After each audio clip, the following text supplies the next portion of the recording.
Friends, welcome back to the show. Today, I'm super excited. Sitting down with my friend, Mark Grdovic. He's a retired U.S. Army Special Forces officer, but currently working as a consultant for the U.S. military. He's an educator and an author of Those Who Face Death. This book is amazing. I've had the privilege of working with Mark and not only learning his story, of course, being from Iraq, this story is near and dear. It's really interesting to see the different perspectives of what happens militarily. Mark has spent over 2 decades leading and training elite teams in some of the most complex missions in modern military history. His book captures a story long overlooked.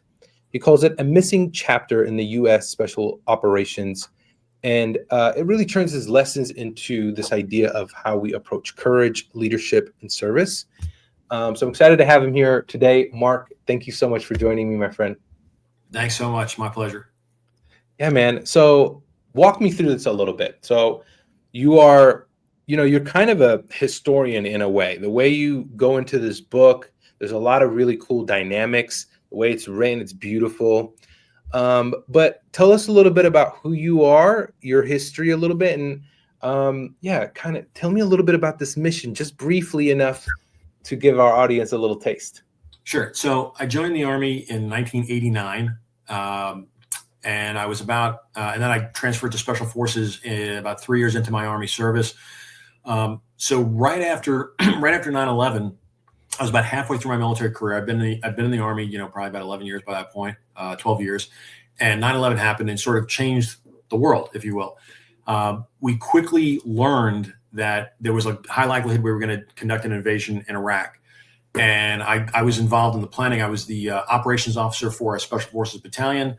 And that's when I first became aware of this mission. And you can imagine, we were all we were in shock from 9/11, but then you're also somewhat, I don't want to say in shock, but a bit like, concerned when you're like, okay, come on to the room. We're going to brief on the secret mission. And you hear it's an invasion plan and this is your piece of it.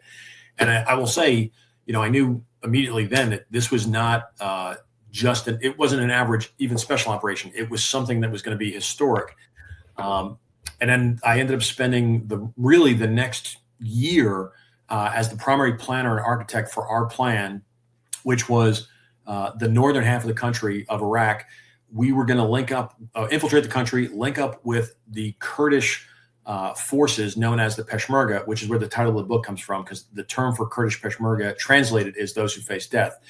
We're going to link up with them and try to organize their resistance against Saddam to create a second front that would tie up a lot of Saddam Hussein's Iraqi forces in support of the invasion.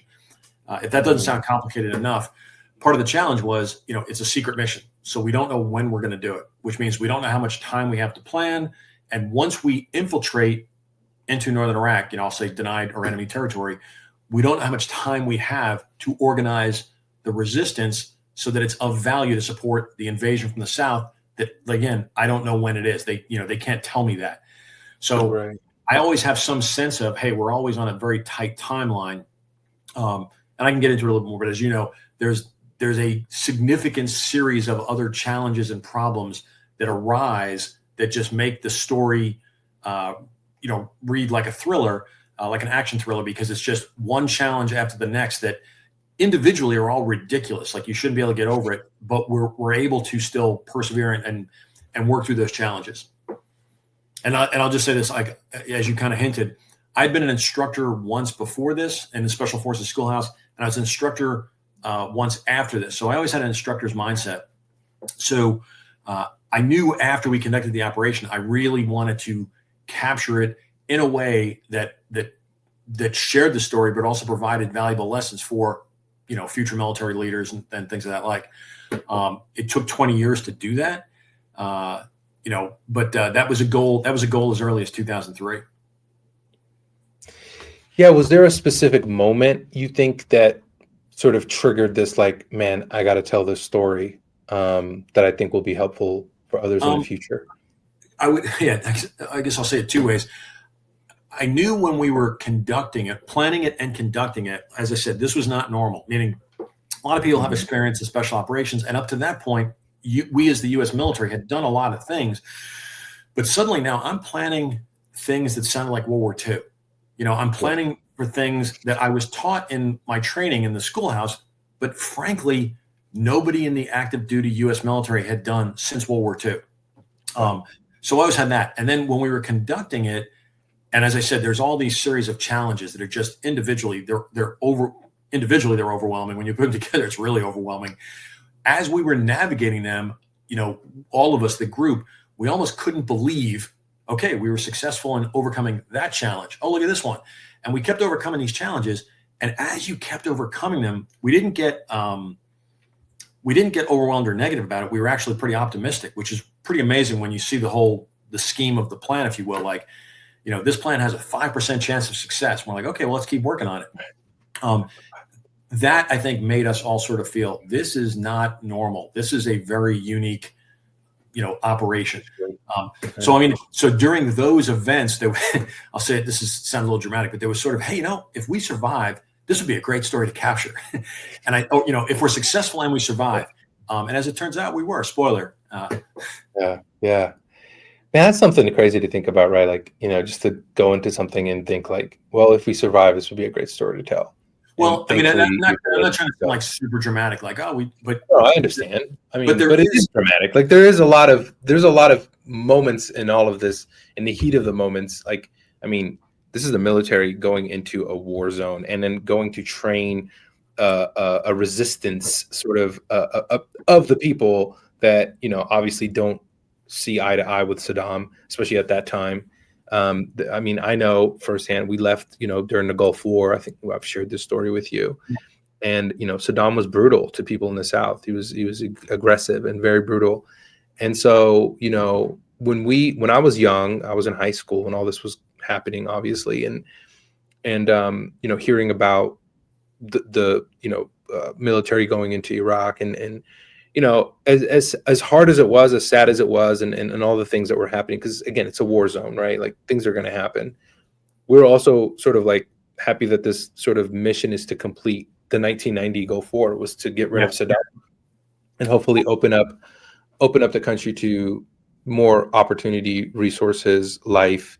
Obviously, again, this is a very touchy subject, obviously, like for everyone in a variety of ways. Not to get political or anything, but like, I remember my dad like literally crying, like not tears of joy. He was happy that someone was finally gonna get rid of this person, and the circumstances were obviously outlandish or like crazy in every which way.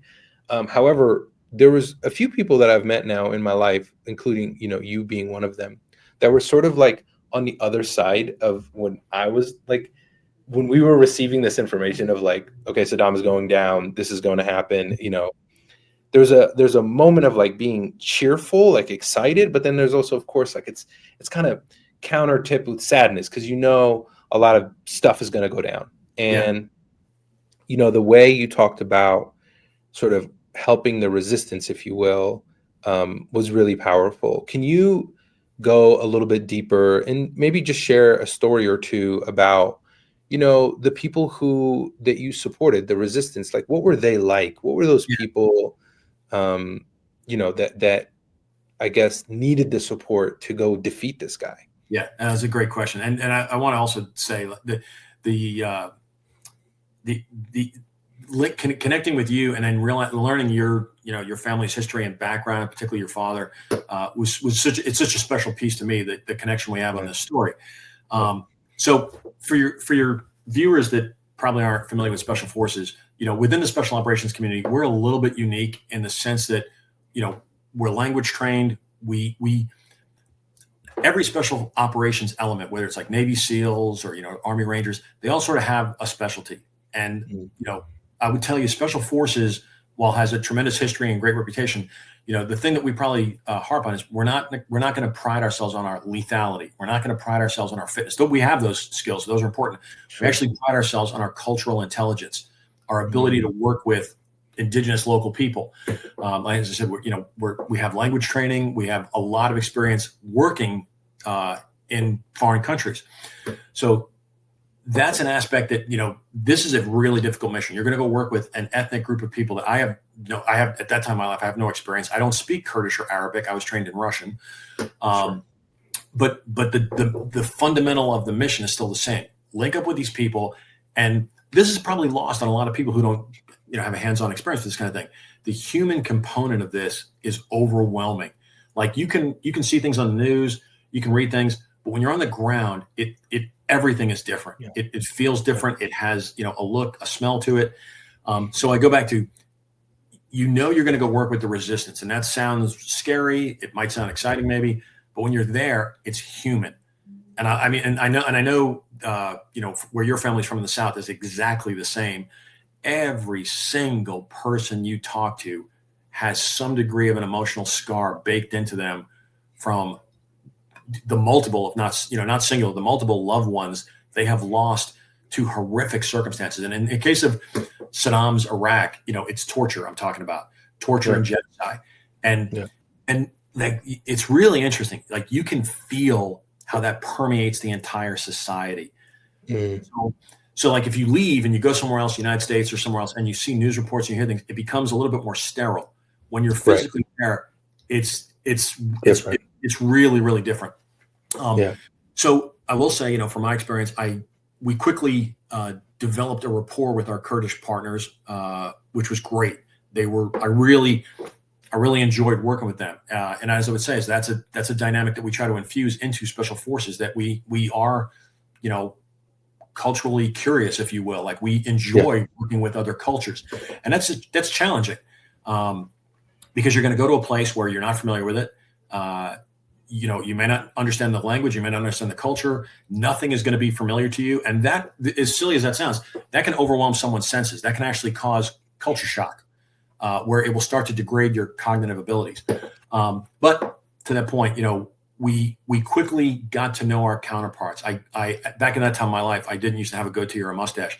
We deliberately grew big mustaches to help us blend in, but also like, sort of look like everyone else. Not for blending. Adapt in a way. Yeah. That's what men in this culture do. They all have big mustaches.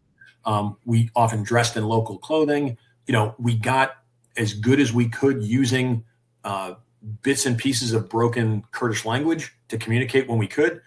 And it really, so much of the success, as I talked about it earlier, all these crazy challenges that are just overwhelming, so much of the success of overcoming many of them was based on our ability to build and forge a very genuine and close relationship to our partners, and because very often we're asking them to do incredibly difficult things, and they would just, be willing to do it as long as we're there with them. I'm not asking them to go do something I'm not going to go do. I'm asking them to come with me, or I'm going to go with them. And they just do great. So like to your point also, like about courage, this is another weird thing I learned early on as a soldier. Like, as a soldier, you'll go do these kind of things and maybe you'll get a medal or something like that. And that's really nice. And that's really, really cool. But it's really weird getting a medal for going someplace for 6 months, 3 months. And then but you remember, everybody who lives there, this is what they do every day, and they're not getting a medal. So you appreciate those kind of things, but you think about it a little bit differently. Like, you see that human suffering on such a massive scale. You don't really care about things like medals. You care more about just hopefully doing some good. And for what it's worth, the motto for special forces is "Del oppresse liber," which I mentioned in the book, which translates from Latin into those freeing the oppressed.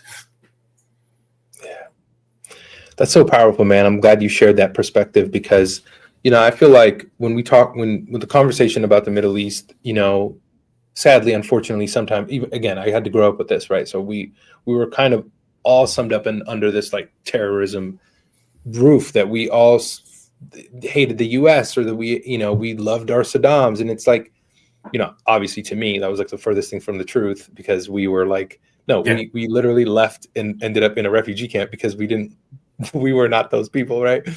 And, obviously, like, for whatever reason, just like Hitler had Nazis, Saddam had Fedayins, which I'm sure, you had a lot of encounters with, unfortunately. So it's just, I'm so glad that you got to meet people who not only opposed this terror, but also were willing to fight for their freedom, for their rights, for their humanity. And, you have that really interesting perspective about the people and their culture. and what they wanted to stand for. And I'm sure in a lot of ways till this day, there's many people who were extremely grateful that the U.S. was there to at least get rid of Saddam and the madness that came with him. But also, obviously this opened up a few more wounds and a lot of other things that the people had to deal with, post. But in actuality, like I personally, genuinely, again, this is personal perspective, I believe Iraq is better off. And I think it's going into a better place now, more now than ever. And, there's a level of gratitude that I think will never be shared, or that perspective will never really be shown because, obviously politics gets in the way of things, and that's the way it goes. But I'm just grateful for your book, man, because it showed such a deep love and appreciation for those people who supported your missions to get through the very difficult things. No, thank you. You do. Let me tell you one quick story because you do make me think of it.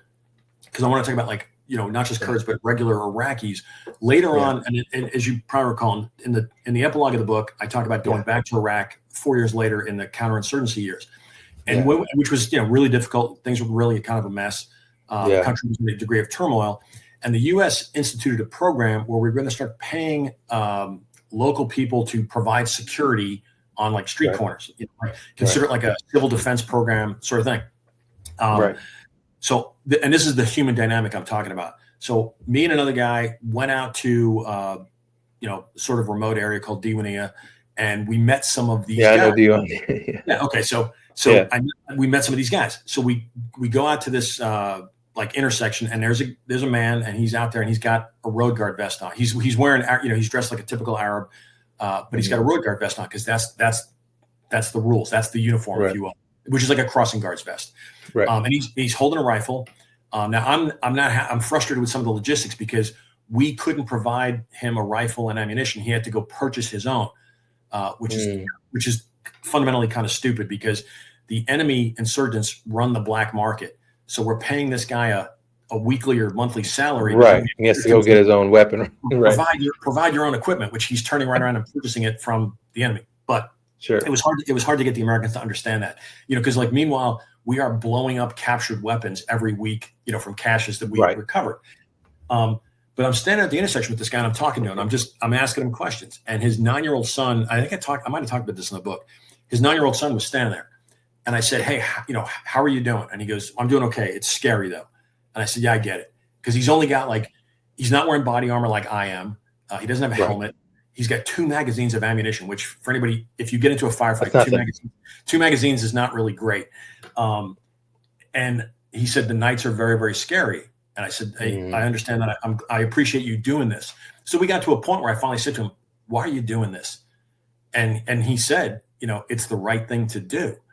And let me really put this in perspective. These numbers are not right, but the point is still the same. Let's say hypothetically, we're paying him $50 a week to do this. The enemy, Al-Qaeda, is offering $100 to emplace an improvised explosive device. So our enemy, Al-Qaeda at this time, has the same kind of campaign we're having. We're trying to pay to outsource, more support. They're paying double what we're paying. And this guy is on the street corner doing this. And straight up, he says, I'm doing it because it's the right thing to do, assuming massive personal risk. So I'm really moved by this. I spent the day with him. We had a meal. We drank some tea. Really, really moved by this. Still am, actually. And then I go back to the embassy where I sleep at night and where I'm housed. And I bumped into 2 colonels that were responsible for the funding for this plan. And when I was talking to them about it, they made a startling comment like, we're just paying these people not to attack us. And that's what I'm talking about. They lacked the personal human perspective of what it's like on the ground. And they had some bias, that they've developed in an isolated camp or building that's frankly completely wrong and devoid of the human aspect. That's I will say that gentleman, what that guy was doing, is the most heroic and patriotic thing I've ever seen. And that's hard to capture and for people to grasp, because those kind of acts of courage and heroism are everywhere in the world. And he's not getting a medal. Right. And, again, he's doing it so that potentially his 9-year-old son could have a better future, right? 100%. That he's showing him this is courage. This is what standing for the right thing is, regardless of what he's getting paid. He's looking at, just like we love our country here, just like people would fight for their country here, he's doing the same thing. And this is the part where I feel like I had a really hard time with this growing up, because it was just like, I always felt in some way, shape, or form that I had to like defend, not necessarily like my faith, but like the culture. And the culture, look, even the faith, like we're humans, man. Like there are people, yes, there are bad people, but like there are bad people here down the street. There's somebody that just ran up on a Circle K. Like it's not like bad people are everywhere. They're not. No, I know exactly what you mean to that. It's so sad. We have an adversary that we're fighting in a war or in a conflict, and yes, they are of this ethnicity. So then people will start to they kind of forget that we are fighting insurgents in Iraq, and who's fighting alongside of us? The Iraqis. We are fighting the insurgents in Afghanistan, and who's with us? 100%. Tons of brave Afghanis, but that seems to get lost sometimes, unfortunately. Right. Yeah, and it's just because it's the way it's been. It doesn't necessarily mean people agree with what's happened politically or their dictator or whatever it may be. And again, I just want to congratulate you and thank you for writing a book that really showed that cultural depth, that showed these emotional moments. Again, the hardness of writing about these types of stories. Obviously, look, if you're out there, you're into these kind of books and stories, like, let me tell you something. Mark is not only a great writer, but like the way he was able to go into these stories and tell like the thrilling moments was really powerful. It was really moving for me. But I also I just want to, because there's a lot of military books that kind of come across my table or whatever that, that just kind of tell the heroics of like the US side. And that's great. Like, look, you went in, you got, but like there's rarely the few that share the people who also won that war alongside the United States military, which is the Iraqis. And I feel like, again, they're my people. That's where I'm from. And I know how brave they are. I know how courageous they are. I know that they've given their lives and their homes, their everything for an opportunity at freedom, or to like just have like a normal society that isn't ridden by a dictator. So thank you for that, man. I just want to say, like, thank you for writing this, because it's such a hard thing to write. I do have to say, though, for anybody who's listening and thinking, man, this sounds like a really heavy book, I do have to confess, as you know, I did slip in a couple of moments of humor, maybe dark humor from time to time. Yeah, no, it's good. It's really well, like the dynamics of the books are really good. But also, like you said, you're capturing a slice of this American sort of U.S. history's sort of war. But you're slicing it at a time to kind of create an opportunity to learn from it. I can tell you honestly, the U.S. military doesn't really know the full story or has captured the lessons. And I was at a conference a few months ago where I actually said, it's been 20 years. Afghanistan's the same way, that we're just getting to a point where we can start to have an unemotional conversation about what happened, what went right, what went wrong. If we tried to have, I'm serious, if we tried to have it 5 years ago, it would turn into, you don't understand. And because I was at this conference, and I was watching it. I was like, wow, it's taken this long to get to a point. And frankly, when I was younger, Vietnam was the same thing. We couldn't start talking about Vietnam until the late 80s. Yeah. Very interesting. Well, so you're an author, you're a speaker, you go out there, you're telling the story, and you're really trying to educate people, again, kind of bringing that story back in the picture and saying, like, what can we learn from this? How can we help future, whatever. How are you doing this? As an author, I know, I got to help you build a couple of brand pieces, which I'm very grateful that I got to do that with you. But, there are some amazing things that you are doing as an author, for those who are in your world, they're authors or speakers or consultants, coaches. What are you doing? How are you using your book to leverage the opportunities that you are trying to focus on? Well, thanks for asking that. As you know, I've had a couple of podcasts or speaking engagements with people, but also the way I structured the book, the back of the book has 2 annexes that are sort of like the lessons learned of the operation. Those are available for free for anybody. They can download those on the book's homepage, which is thosewhofacedeath.com or markgrdovic.com, all crushed together, one word. And military personnel that I work with every day, those communities are actually making pretty good use of that. And that was like the point is, if you want to buy the book, great. If you don't want to buy the book, that's fine too. But I wanted to make sure people had access to those lessons. And I'm getting a lot of really good feedback on those. That's actually appealing to a lot of people because it's not just as simple as lessons. Going back to being an instructor, I'm actually giving you lessons or explaining things that I know of nowhere else where they're addressed. So these are not just generically the same topics. I'm getting into a little bit more detail of some pretty esoteric or niche topics for military, mostly for military readers. I just had a person, I was talking to her yesterday, actually. She was an officer, served outside of Mosul. She was wounded. And she said, she goes, I just read your book. And we had a great conversation. And she says, I now understand why things were so complicated and confusing 20 years later. And she's like, I really wish somebody had helped me understand this. And I loved talking with her about it. But that's also, besides the lessons in the back of the book, I would say, I think the way I wrote the story, it's a complete story. And as I'll always stress, it's not the story of me. I'm the storyteller that saw the whole story. Like, this is not a book where let me tell you about my experiences and more. It's me telling you about the entire operation from inception to planning to execution and then sort of afterwards. As a reader, when you read it, it almost has an effect of like, this is now your experience. Sure, you didn't go through it, but you know the whole of the story. So just like in your life, you have experiences that shape your thinking going forward. Hopefully, understanding this story does the same for younger readers.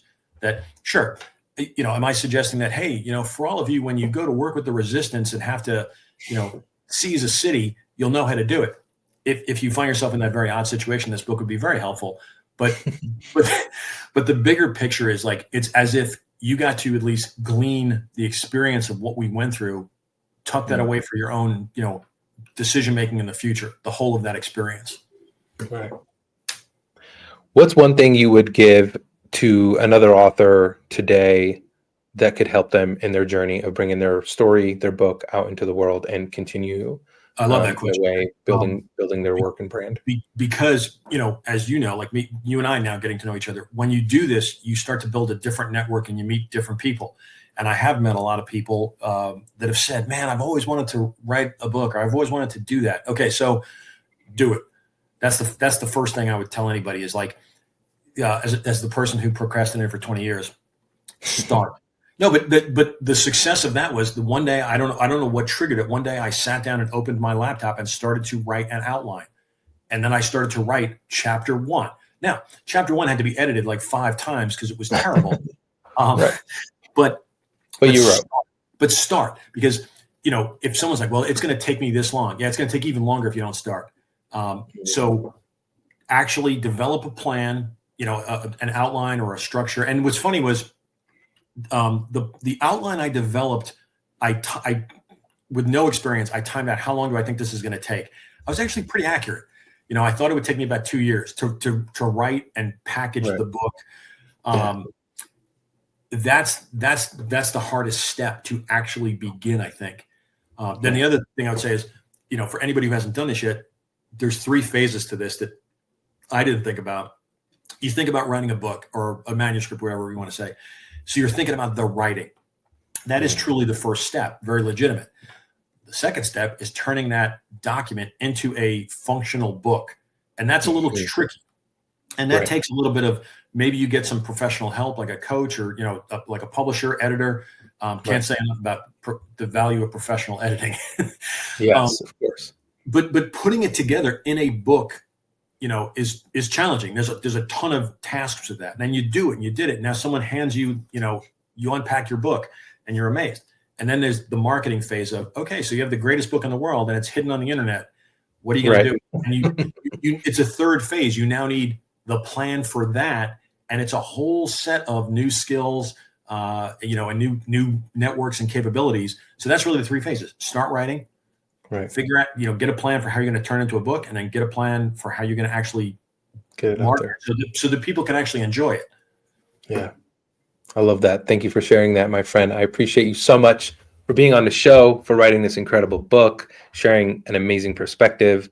I'm grateful I've had the privilege of working with you alongside you. And I know there's going to be plenty of more. So thanks for coming on the show today, my friend. Mark, you are amazing. Thank you for sitting down and writing this book. I know it was really hard. but I'm super grateful. I'm grateful Well, to know you. Thank you for coming on the show. Thanks so much for being a part of it. I'm so glad we're connected on this, and I appreciate your assistance and mentorship in this process. Absolutely. It's an absolute pleasure, my friend. Thank you all for joining us. If you like this episode, there's plenty more. Go get Mark's book. If you're into this kind of stuff, I promise you it's a good must read. I promise. On that note, y'all take care. Peace.